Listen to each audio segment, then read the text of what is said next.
ভারতের প্রেসক্রিপশন নিয়ে আর 12 তারিখ কোন নির্বাচন হতে দেবে না।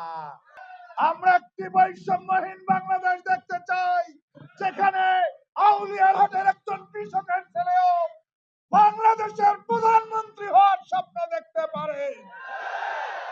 আমরা একটা বাংলাদেশের স্বপ্ন দেখতে চাই, যেখানে বুড়িমারির স্থল বন্দরে একজন ডেলিভারের ছেলেও স্বপ্ন দেখবে সে লালমনিরহাট এক আসনের এমপি হতে পারে।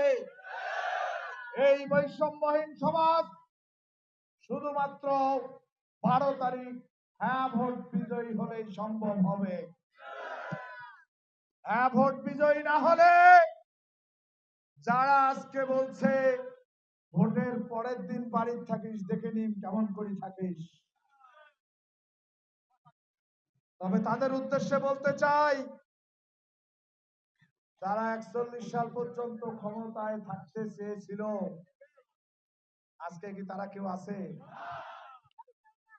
সম্মানিত ভাইরা, আসুন না শহীদ আবু সাঈদের আত্মত্যাগের কথা একটাবার একটু ভাবি। যাদের রক্তের বিনিময়ে আপনি বিদেশ থেকে এসে রাজনীতি করতে পারছেন, যাদের রক্তের উপর দাঁড়িয়ে বাংলাদেশের মানুষ 12 তারিখের একটি পরিবর্তন বাংলাদেশের স্বপ্ন দেখছে, কিন্তু দুর্ভাগ্য 19 মাসেই আপনারা ভুলে গেলেন। আপনারা কি ভুলছেন?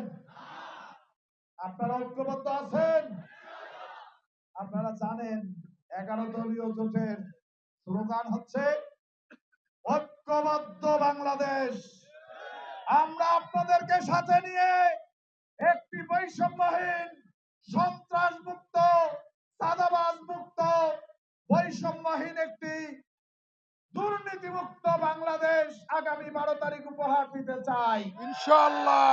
সেই 12 তারিখে আপনাদের এই সহযোগিতা, ভালোবাসা নিয়ে আমরা একটি সমাজ আপনাদেরকে উপহার দিতে চাই, যে সমাজ হবে আমার 1300 টাকার সার কেউ 2000 টাকায় বেচতে পারবে না।